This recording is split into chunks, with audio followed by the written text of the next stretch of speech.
Thomas miss பேசுகிறேன்ப்பா. இதை வந்து என்ன பார்க்க போகிறோன்னு சொல்லி பார்த்தீங்கன்னாக்கா ஷேர் வாரண்ட். சரியா, ஷேர் வாரண்ட்னா பங்குரிமை ஆணை அப்படிங்கிறாங்க. Share warrant is a negotiable instrument is issued by the public limited company only against fully paid up shares. It is also termed as a document of little title because the holder of the shares warrant is entitled to the number of shares mentioned in it. There is no compulsion of the issue of share warrant by the company, although if the public company wants to issue share warrant, the prior approval of the central government CG is required.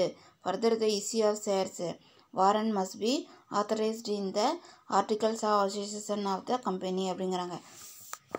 என்ன வந்து சொல்கிறாங்கன்னு சொல்லி பார்த்தீங்கன்னாக்கா பங்குரிமை ஆணை என்பது நிர்மம் வழங்கும் ஓர் ஆவணமாகும். சரியா, share வாரண்ட்டுங்கிறது யார் வந்து கொடுக்குறாங்க, கம்பெனி வந்து கொடுக்கக்கூடிய ஒரு டாக்குமெண்ட் அப்படின்னு வந்து சொல்கிறாங்க. அதே மாதிரி நெக்ஸ்ட் என்னன்னு சொல்லி பார்த்தீங்கன்னாக்கா அதில் பங்குரிமை ஆவணமாகும், நிர்மம் வழங்கும் ஓர் ஆவணமாகும். பங்குரிமை ஆணையில் குறிப்பிடப்பட்ட கணக்கு எண்களுக்குள்ள பங்குகள் மீது இதனை வைத்திருப்பதற்கு உரிமை உள்ளது.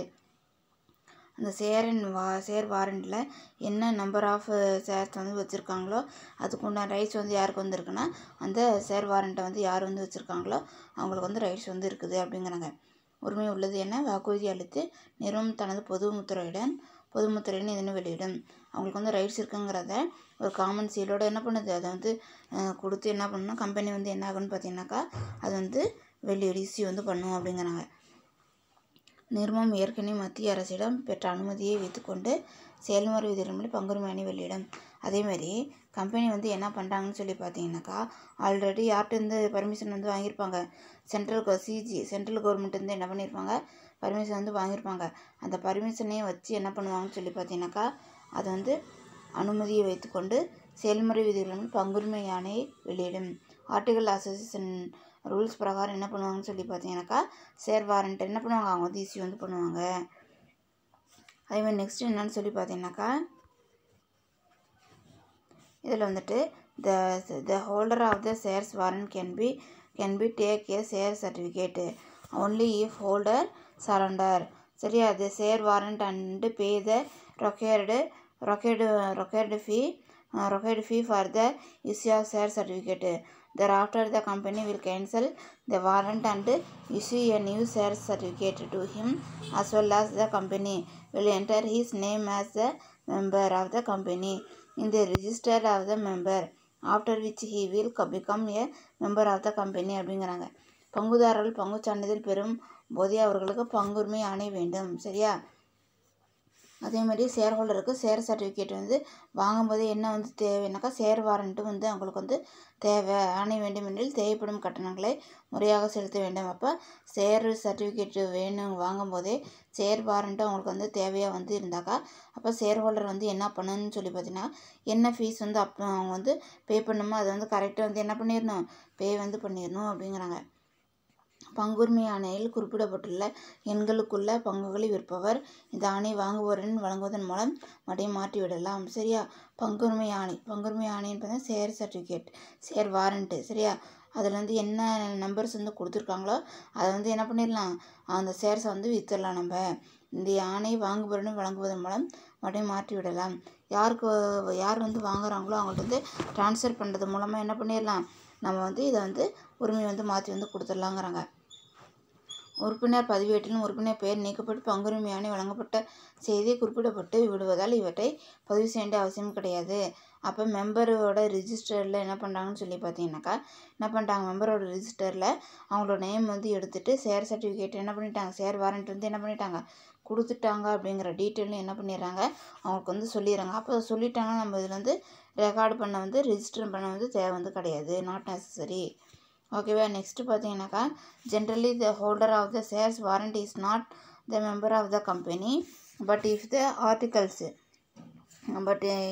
articles of association of the company provide it, then the peer is deemed to be the member of the company. சரியா, பொதுவாக பங்குதாரரின் பங்குரிமை ஆணையானது நிறுவனத்தின் உறுப்பினராக கருத முடியாது.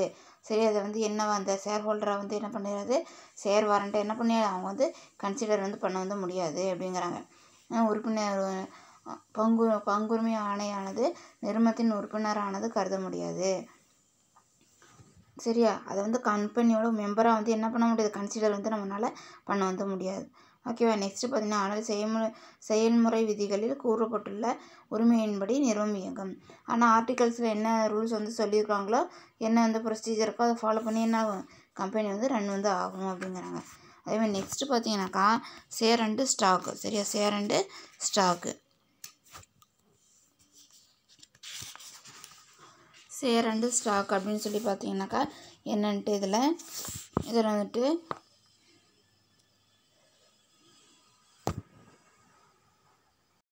ஷேர் அண்டு ஸ்டாக் அப்படின்னு சொல்லி பார்த்தீங்கன்னாக்கா இதில் வந்துட்டு என்ன சொல்கிறாங்கன்னு சொல்லி பார்த்து the definition of the term shares under Companies Act 1956 section 246 include stock. சரியா, புரிஞ்சுதா? The definition of the term shareholder அப்படிங்கிற shares under the Company Act 1956 section 246 includes stock. A company can convert its shares into stock and vice versa by following the provision of table A articles 36-39. சரியா, 36 to 39. சரியா, stock is created from fully paid shares by passing an ordinary resolution in the general meeting. The articles of association of the company must permit this conversion அப்படிங்கிறாங்க. பங்கு தொகுதியின் முக்கியத்துவம். பங்கு தொகுதியில் பணம் சார்ந்த நடவடிக்கைகள் முன்னிலைப்படுத்தப்படுகிறது. அதேமாதிரி இந்த ஸ்டாக் இதில் வந்து எதை வந்து மெயினாக வந்து வைக்கிறாங்கன்னு பார்த்தீங்கன்னாக்கா எதை வந்து வைக்கிறாங்க, மணியை. சரியா, மணியை வந்து என்ன பண்ணாங்க, இம்பார்ட்டன்ட் ஒன்றா வந்து அங்கே வந்து வைக்கிறாங்க அப்படிங்கிறாங்க. அதேமாதிரி எத்தனை பங்குகள் அலகுகள் என்பது பார்ப்பது இல்லை, எத்தனை ஷேர்ஸு எத்தனை யூனிட்டுங்கிறது என்ன பண்ணுறது அவங்க வந்து கன்சிடர் வந்து பண்ணுறது வந்து கிடையாது. மற்றும் இந்த பங்கு தொகுதி எளிதில் மாற்றலாம் மற்றும் பிரிக்கலாம். அதேமாதிரி இந்த ஸ்டாக்கை வந்து என்ன பண்ணலான்னு சொல்லி பார்த்தீங்கன்னா ஈஸியாக என்ன பண்ணிக்கலாம், அவங்க வந்து கன்வெர்ட் வந்து பண்ணிக்கலாம். எத்தனை ஷேர்ஸை வேணாலும் என்ன பண்ணிக்கலாம், தொகுதியாக வந்து என்ன பண்ணிக்கலாம், அவங்க வந்து பிரிச்சுக்கலாம் அப்படிங்கிறாங்க. அதேமாதிரி பிரிக்கப்படாத பங்கு தொகுதிகள் எண்கள்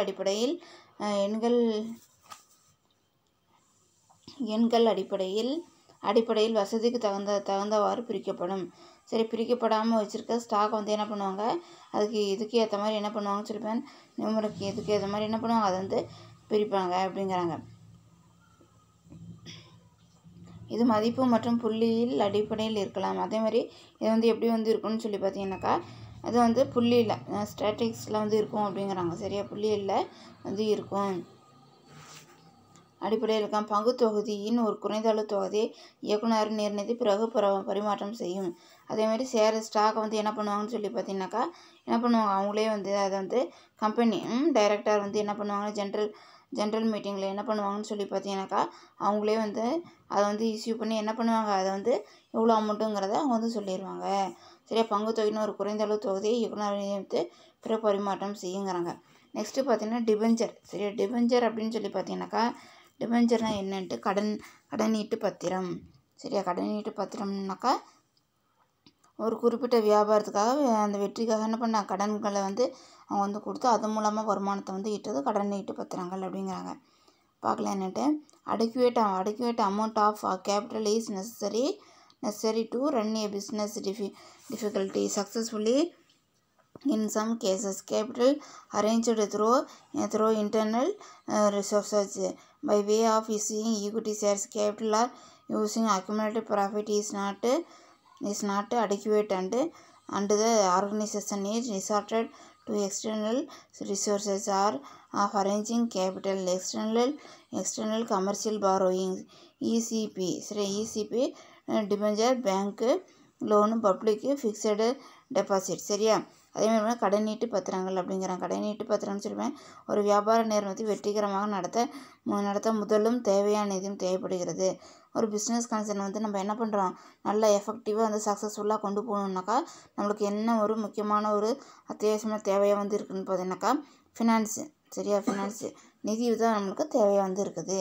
எனவே நிறுவனம் தனது உள்புற ஆதாரங்களை வலுப்படுத்தும் நோக்கில் பல செயல்களை செய்கிறது. அதேமாதிரி என்ன பண்ணுறாங்கன்னு பார்த்தீங்கன்னா, கம்பெனி தன்னோட ரிசோர்ஸை என்ன டெவலப்மெண்ட் பண்ணுறதுக்கு இன்டர்னலாக என்ன பண்ணுறாங்க, அவங்க நிறைய என்ன பண்ணுறாங்கனாக்கா பல ப்ராசஸ் அவங்க பண்ணிக்கிட்டே இருக்கிறாங்கங்கிறாங்க. மேலும் வெளிப்புற ஆதாரங்களை வலுப்படுத்தும் நோக்கில் கடன் பத்திரம், வெளிப்புற வணிக கடன்கள், வங்கி கடன், பொதுநிலை வைப்புகள் மூலம் பெறுகிறது.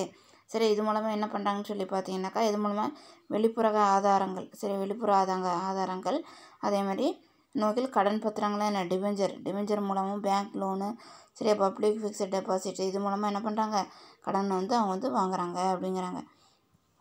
நெக்ஸ்ட்டு பார்த்தீங்கன்னாட்டு when a company needs fund for extension and development purpose without increasing its share capital, it can borrow from the general public by issuing certificate for fixed period of time and at a fixed rate of interest. Such a loan certificate is called a debenture. சரியா, தன் நிறுவனத்தை வளர்ச்சி பாதையில் கொண்டு செல்லும் நோக்கில் தேவையான நிதியை பெற பங்கு முதலை அதிகம் வெளியிடாமல் அதிக கடன் பத்திரங்கள் மூலம் நிதியை பெற முயற்சிக்கிறது.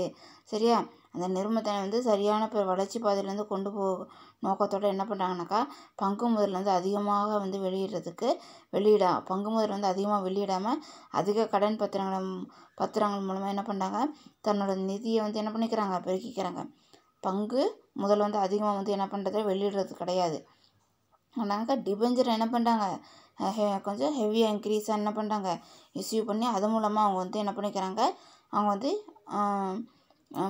அவங்களோட கேபில் என்ன பண்ணிக்கிறாங்கன்னு பார்த்தீங்கன்னாக்கா அதிகரிச்சுக்கிறாங்க அப்படிங்கிறாங்க. பொது வைப்பின் மூலம் ஒரு நிலையான காலத்தில் ஒரு நிலையான வட்டியில் பெற சான்றிதழ் வழங்குகிறது. பப்ளிக் டெபாசிட் மூலமாக அவங்க என்ன பண்ணுறாங்க, ஒரு குறிப்பிட்ட காலத்தில் ஒரு குறிப்பிட்ட அமௌண்ட் பெறுறதுக்கு அவங்க என்ன பண்ணுறாங்கன்னு சொல்லி பார்த்தீங்கன்னாக்கா ஒரு வட்டியில் பெறதுக்கு சர்டிஃபிகேட் கொடுக்குறாங்க அப்படிங்கிறாங்க. சரியா, அந்த சர்டிஃபிகேட் பேர் தான் என்னது, debenture. Such a loan certificate is called A debenture. சரியா, இத்தகைய கடன் சான்றிதழ் கடன் பத்திரங்கள் ஆகும். சரியா, பத்திரம் ஆகும். நெக்ஸ்ட்டு பார்த்தீங்கன்னாக்கா, debenture or offer to the public for the subscription in the same way as for issue of equity shares. Debenture is issued under the common seal of the company, acknowledging the receipt of money அப்படிங்கிறாங்க. பொதுமக்களிடம் இருந்து பெரும் சாதாரண பங்குகளை வெளியிடுவதன் மூலம் கிடைக்கும் பங்களிப்பு மூலம் கடன் பத்திரங்கள் வெளியிடப்படுது. பப்ளிக்கிட்ட என்ன பண்ணுறாங்க, நார்மலாக அவங்க இஷ்யூ பண்ணக்கூடிய ஈக்விட்டி ஷேர்ஸ் மூலமாக என்ன பண்ணுறாங்க, அவங்க கிடைக்கக்கூடிய பங்களிப்பு மூலமாக கடன் பத்திரங்கள் டிபெஞ்சர் என்ன பண்ணுறாங்க, இஷ்யூ பண்ணுறாங்க. சரியா, அதேமாதிரி கடன் பத்திரங்கள் நிறுவனத்தின் பொதுமுத்திரை பணம் பெறுதலும் அத்தாட்சி பெற்று வழங்கப்படும். சரியா, அதேமாதிரி இந்த கடன் பத்திரங்கள் என்ன பண்ணுறாங்கனாக்கா பொதுமுத்திரை காமன் சீல் மூலமாக என்ன பண்ணுறாங்க, அவங்க பணத்தை காமன் சீல் மூலமாக பணத்தை கொடுத்து ஒரு அத்தாட்சி, அது சீலுங்கிறது என்னது, அவங்களுக்கு அத்தாட்சி எவிடன்ஸ் மாதிரி அவங்களுக்கு காமன் சீலுங்கிறது ஒரு அக்னாலேஜ்மெண்ட் மாதிரி என்ன இருக்குது, அவங்களுக்கு இருக்குது. நெக்ஸ்ட்டு பார்த்தீங்கன்னாக்கா, according to section 230 of companies act 2013, debenture includes debenture stock, bonds or any other instrument of a company evidencing a டெப்ட் whether constituting a change on the asset of the company or not. It is evidence from the definition that the term debenture covers both secured and unsecured debenture அப்படிங்கிறாங்க. சரியா, அதேமாதிரி என்ன சொல்கிறாங்கன்னு பார்த்தீங்கன்னாக்கா, நிறுவன சட்டம் 2013 பிரிவு 230 படி கடன் பத்திரம் என்பது நிறுவனத்தின் சொத்துக்களின் மீது பற்று பொறுப்பு ஏற்படுத்தியோ ஏற்படுத்தாமலோ நிறுவனம் வெளியிடும் பிணையமாகும். சரியா, அதேமாதிரி டெபிட்டார் என்னதுப்பா, கிரெடிட். சரி, எந்த ஒரு இதுவுமே இல்லாமல் எவிடன்ஸ் இல்லாமல் என்ன பண்ணுறாங்க, அவங்க வெளியிடக்கூடிய நிறுவனத்தின் சொத்துக்கள் மீது பற்று பொறுப்பு ஏற்படுத்தியோ ஏற்படுத்தாமலோ, சரியா, பொறுப்பு ஏற்படுத்தி இல்லாட்டி பொறுப்பு ஏற்படுத்தாமல் அவங்க வெளியிடக்கூடிய செக்யூரிட்டி அப்படிங்கிறாங்க. அதேமாதிரி கடன் பத்திர தொகுதி பாண்டு முதலான பிணையங்களும் கடன் பத்திரம் இதில் அடங்கும். சரியா, இதில் என்ன டிபெஞ்சரில் என்னென்ன வரும்னு சொல்லி பாண்ட்ஸு இதெல்லாம் என்ன ஆகும்னு பார்த்தா டிபெஞ்சர் இதெல்லாம் இதில் இன்க்ளூட் ஆகும். அதேமாதிரி கடன் பத்திரங்கள் நிறுவனத்தில் உறுப்பினர் அல்ல. சரியா, கடன் பத்திரத்தை டிபெஞ்சர் ஹோல்டர் என்ன கிடையாது, அவர் அந்த கம்பெனியோட என்னது ஓனர் கிடையாது. சரி, அவரோட அந்த கம்பெனியோட என்னது அவர் வந்து ஓனர் வந்து கிடையாது, மெம்பர் வந்து கிடையாது. எனவே நிர்வாக கூட்டங்களில் கலந்து கொள்ளும் வாக்களிக்கும் இவர்களுக்கு உரிமை இல்லை. அதேமாதிரி அந்த மீட்டிங்கில் ஜென்ரல் மீட்டிங்கில் ஆனுவல் ஜென்ரல் மீட்டிங்கில் நெக்ஸ்ட் பார்த்தீங்கன்னாக்கா என்னட்டு ஓட்டிங் பண்ணுறதுக்கு அவங்களுக்கு வந்து ரைட்ஸ் வந்து கிடையாது. யாருக்கு? டிபெஞ்சர் ஹோல்டருக்கு. சரி, ஈக்விட்டி ஷேர் ஹோல்டருக்கு மட்டும்தான் என்ன இருக்குது, அதுக்குள்ள வந்து ரைட்ஸ் வந்துருக்குது. ப்ரெஃபரன்ஸ் ஷேர் ஹோல்டருக்கும் ஓட்டிங் பண்ணுறதுக்கு ரைட்ஸ் வந்து கிடையாது. நெக்ஸ்ட்டு பார்த்தீங்கன்னாக்கா இவை பெரும்பாலும் நிறுவனத்தின் சொத்துக்கள் மீது இலத்தியங்கம் பற்று பொறுப்புடன் வெளியிடப்படுகிறது. அதே மாதிரி நெக்ஸ்ட் என்னன்னு சொல்கிறாங்கன்னு பார்த்தீங்கன்னாக்கா அதை வந்து அந்த கம்பெனியோட அசட்டோட என்ன பண்ணுறாங்க, ஒரு செக்யூரிட்டியாக வந்து பொறுப்பாக வந்து என்ன பண்ணுறாங்க, அதை வந்து வெளியிடுறாங்க அப்படிங்கிறாங்க. நெக்ஸ்ட் என்னன்னு சொல்லி பார்த்தீங்கன்னாக்கா இதில் வந்துட்டு இப்போ என்ன பார்த்தீங்கன்னா அதேமாரி ஷேர்ஸ் அண்ட் ஸ்டாக்கு, அதோட இம்பார்ட்டன்ட் பார்த்தா டிபெஞ்சரு. இப்போ என்னென்னா டிபெஞ்சரோட ஃபியூச்சர்ஸ் வந்து கொடுத்துருக்காங்க. அதில் என்னென்னு கொடுத்துருக்காங்க, the important future of the debenture as follows. கடன் பத்திரங்களின் இயல்புகள். சரியா, கடன் பத்திரங்களோட இயல்பு.